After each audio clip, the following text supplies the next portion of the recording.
battle has just begun! Hello, hello, and welcome to the RobotnikIsSexy show. This is going to be the first match I had in the Saturday Sakura Con Pokemon tournament against someone named Daniel. Round one, just throwing it out there, and he's going to lead with Rotom. Now, I don't know if he's Scarf or Leftovers or Chestoberry or Insert here, so I don't want to risk going for U-turn and just like getting Hydro Pumped in the face. So I'm going to switch into Venusaur, which is an all-around perfect switch. Mega Venusaur is delightfully anti-metagame, although, having just said that, I haven't seen a Rotom in ages. As he goes for Wisp, though, that does show me that he's probably the more slower defensive Rotom, which is pretty standard, so I don't know. It just comes with the territory of leading or using Scarf. Diggersby, most people do not expect it. I kind of expect everyone to expect Scarf Diggersby, so then I kind of like undercut myself.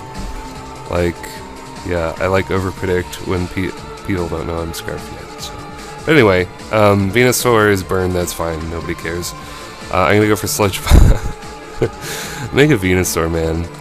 Ever since Rotom Wash was knocked from his #1 spot in Smoke on OU, I haven't seen him in ages. Can you fucking believe Charizard is #1 used in OU? I still can't believe that to this day. It's like, have you heard of Stealth Rocks? Hello? Like, seriously. I think Rotom Wash is #2. But anyway, I haven't tangoed with a Rotom for a long while, but this is the Mega Venusaur team, so I can eat up Rotom any day of the week, and he's got some kind of weird Assault Vest Hitmontop, I think, which is actually a really splendid idea, because if you just max out his defense, he's got really naturally high special defense, so that means he's going to have like uber defenses, with Intimidate. That's great. So, just stalling out Hitmontop, there's nothing he can do. He can't poison me, I'm a poison type. You can try to go for Sucker Punch, it's not going to do anything though. So he switches into the sky and throws up a Trick Room. And this is a huge misplay, and yeah, turns out my Sylveon's slower than his like 0 speed IV, Brave Nature, Malamar, which is like my favorite X and Y Pokemon. But even I know that Malamar has his limits. As I explained in a previous video, his speed is just really awkward. It's too fast to be slow, but too slow to be fast, and my opponent was extremely irate about Trick Room backfiring on him. Yeah bro, Sylveon is slower. I'm really glad I don't have a 31 speed IV on the Sylveon, otherwise he would have been slower. And he would have got, even if he did attack first, it wouldn't have really mattered. Like, what he'd go for Psycho Cut, it wouldn't even do half. His max defense, Sylveon, yeah, so his griping is in vain. He has a weakness, Policy Dragonite, but because he's so graciously provided me the Trick Room, I'm just gonna blow him up, blow him clear out of the sky there. Go for a nice Hyper Voice that confirms that he's defensive, maybe, because that did way too much. I have no special attack investment. He's just gonna finish me off with Hydro Pump. I'm okay with this. I took down his Dragon, I took down Malamar. Sylveon has put in a day's work, more than a day's work, so I'm fine. Just get a free switch into Diggersby as the Trick Room ends, and now I can go for a massacring revenge killing spree, just kill everything with return. And that is when I reveal my Scarf item, but I think he, I think his Infernape is Choice Scarfed. I'm not sure. There was somebody who used a Choice Scarf Infernape, and I think it might have been him. The way he sent it in, I actually used my brain, and I'm like, the way he's sending him in like that, it's probably Choice Scarf. So I'm going to go into Arcanine. Don't have any, well, I do have a bit of HP investment, but even with Intimidate and a small amount of HP investment, that's looking to be a 2-hit KO. It looks like he doesn't want to risk it, so he's going to switch out.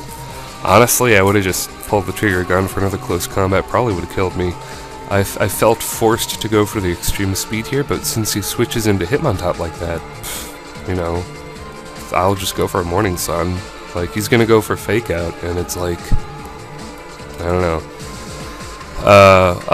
Instead of going for Morning Sun, I decide to quash his Sucker Punch attempt, go for Extreme Speed. He forgot that Extreme Speed is higher priority than all of the other priority attacks, so yeah, I can just go for Extreme Speed.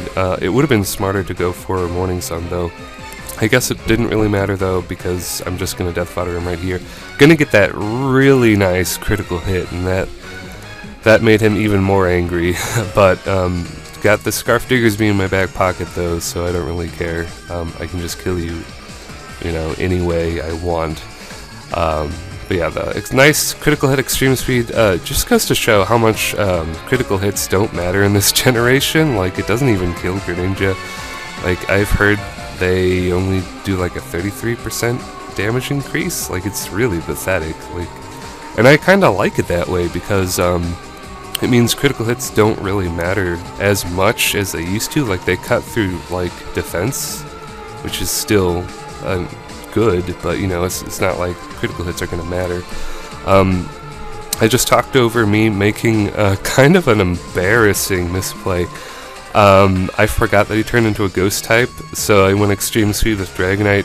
He just blows me up with Ice Beam, so that's unfortunate. And now we both promote whatever Pokemon we want. I go to my fastest Pokemon, which is Scarf Diggersby. He goes into his Infernape, which turns out to be Choice Scarfed. That's just fine, though, because I've got Mega Venusaur, and Close Combat is going to do peanuts. It's going to do nothing. I do have Defense Investment. I have a little bit of Defense Investment. That's how this set goes. I got, like, how much Defense Investment do I have? Like 70 something, and then I just run off Natural Special Defense Bulk with a Calm Nature, and then I dump the rest in HP and Special Attack, and it just works out great. So that's the first round. Really, made short work of this guy, and he was very, very pissed off. It was very funny. So if you're watching this, Daniel, I'm sorry, Trick Room backfired. We actually did check the speed of our Pokemon, and it turned out my Sylveon was a mere 4 points slower than his Zero Speed IV Malamar. So, I mean, this guy knew what he's doing. He had the right items. He had a Zero Speed, like, Brave Malamar, and that says something. You have to actually try to get one of those. But yeah, Malamar is a tricky Pokemon.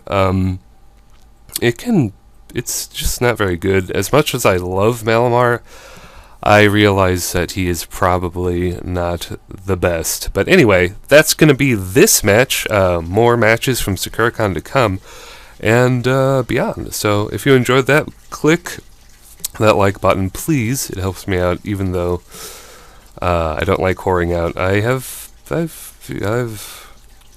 really gotten into the habit of asking for likes and subs at the end of videos. It just kind of rolls out now.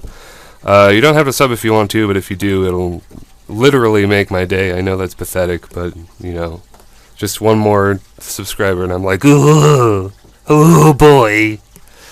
Yeah, that's enough bullshit. That is enough bullshit. I'll see you later, YouTube.